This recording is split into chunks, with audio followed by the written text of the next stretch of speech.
Israel ও ইরানের মধ্যে সংঘর্ষ এখনো চলছে। উভয় পক্ষই একে অপরের বিরুদ্ধে তীব্র আক্রমণ শুরু করেছে।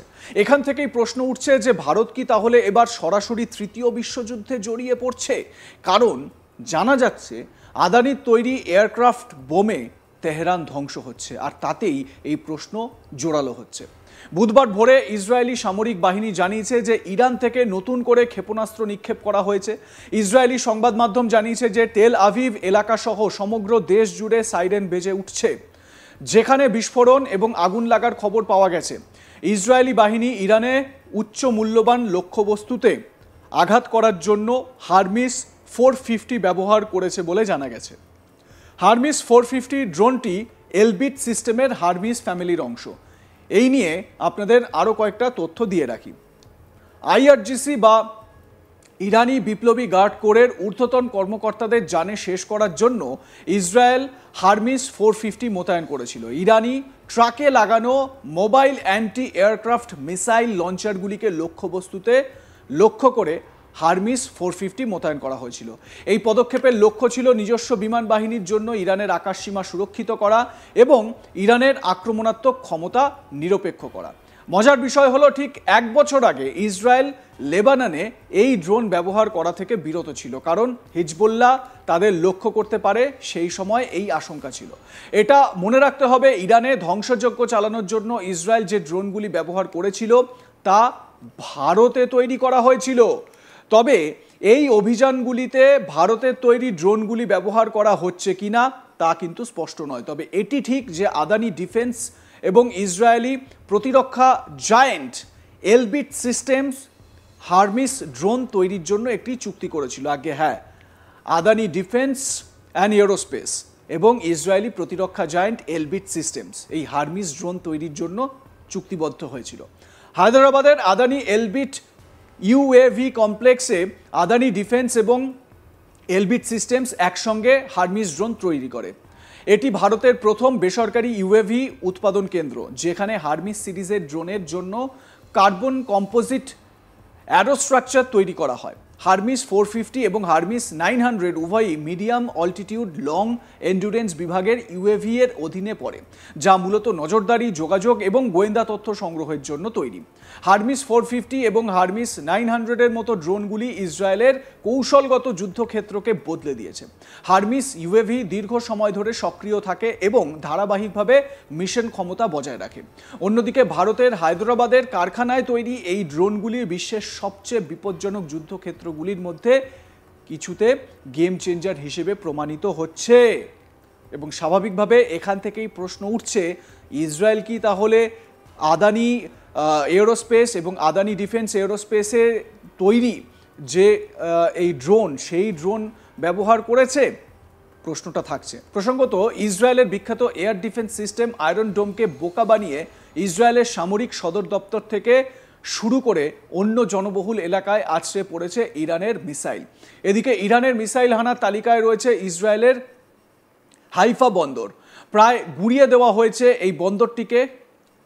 কেনিয়া টাইমসের মতো বেশ কিছু আন্তর্জাতিক সংবাদ মাধ্যমের দাবি, শনিবার রাতের দিকে হাইফা বন্দরের পর হামলা চালিয়েছে ইরান, যার জেরে প্রায় ধ্বংস হয়ে গিয়েছে সেটি।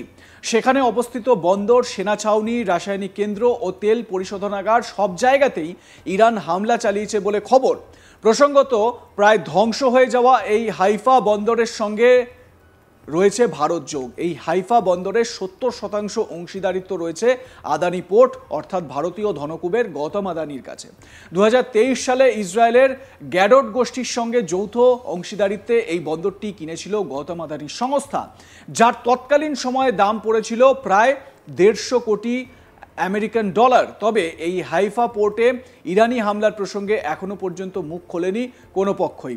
ইসরায়েলের নেতানিয়াহু সরকার এ বিষয়ে কিছু বলেনি, আদানি গোষ্ঠীও এ বিষয়ে কিছু বলেনি। যদিও ইরানও স্পষ্টভাবে এ বিষয়ে কিছু বলছে না।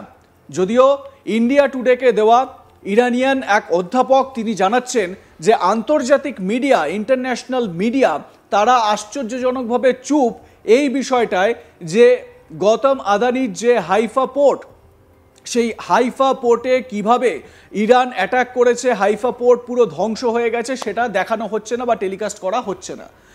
ইসরায়েল যদি ইরানের বিরুদ্ধে পরমাণু বোমা ব্যবহার করে তাহলে পাকিস্তান ইসরায়েলের উপর পরমাণু হামলা চালাবে। জাতীয় টেলিভিশনকে দেওয়া এক সাক্ষাৎকারে এমনই দাবি করেছিলেন ইরানের ইসলামিক রেভলিউশনারি গার্ড কোরের শীর্ষ আধিকারিক মাহসিন রেজা। মাহসিন রেজা যখন এই সাক্ষাৎকার দিচ্ছেন তখন ইসরায়েল ও ইরান দুপক্ষই একে অন্যের বিরুদ্ধে লাগাতার মিসাইল ও ড্রোন হামলা চালাচ্ছে। উল্লেখ্য, পাকিস্তানের সংসদে পাকিস্তানের একজন সিনিয়র মন্ত্রী তিনি এটা স্পষ্ট করেছেন যে এটা আদতে এআই জেনারেটেড বা এটা আদতে একটা ফেক নিউজ। পাকিস্তানের তরফ থেকে এই রকম কোনো প্রতিশ্রুতি ইরানকে দেওয়া হয়নি। ইসরায়েল ও ইরানের মধ্যে শুরু হওয়া সংঘর্ষের জেরে মধ্যপ্রাচ্যে ইতিমধ্যেই দেখা দিয়েছে চরম উত্তেজনা।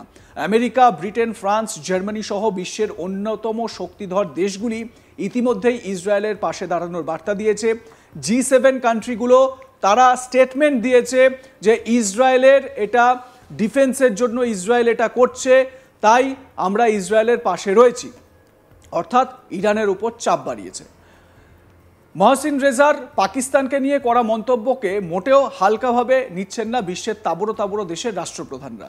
প্রসঙ্গত, অপারেশন সিন্দুরের সময়ও পাকিস্তান ও ভারতের মধ্যে চলা সংঘর্ষের সময় পরমাণু অস্ত্র প্রয়োগ করতে পারে পাকিস্তান, এমন একটা জল্পনা শুরু হয়েছিল। যদিও শেষ পর্যন্ত ভারত বা পাকিস্তান কেউই পরমাণু অস্ত্র প্রয়োগ করেনি, কিন্তু পাকিস্তান যদি সত্যি ভাই ভাই অর্থাৎ মুসলিম দেশ হয়ে আরেক মুসলিম দেশকে সাহায্যের জন্য ইসরায়েলের উপর পরমাণু হামলা করে তাহলে তা বেশ উদ্বেগের হবে বলেই মনে করছেন সামরিক বিশেষজ্ঞরা।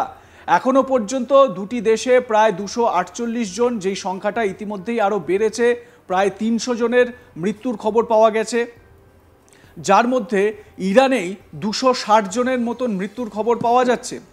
যদি এই সংখ্যাটা আরও বাড়ে তাহলে সেটা এই দুটো দেশের জন্য তো বটেই, গোটা বিশ্বের জন্য একটা লজ্জার বিষয় হয়ে থাকবে।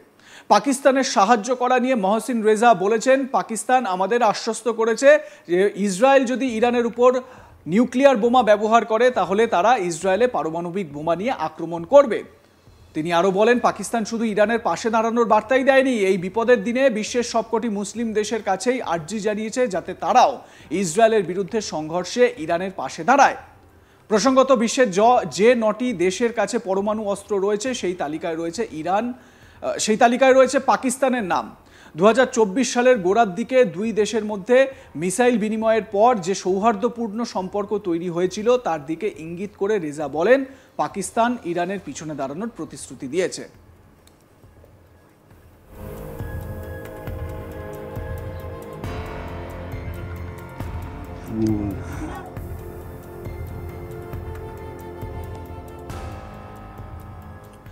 যদিও পাকিস্তানের মন্ত্রী উপপ্রধানমন্ত্রী ইশাক দার তিনি এই বিষয়টিকে ফেক নিউজ বলে উড়িয়ে দিয়েছেন সংসদে দাঁড়িয়ে। আপনাদের মতামত জানান, দেখতে থাকুন আজ তাক বাংলা। সাবস্ক্রাইব করুন আমাদের ইউটিউব চ্যানেলটি, বেল আইকন প্রেস করুন নোটিফিকেশন পেতে।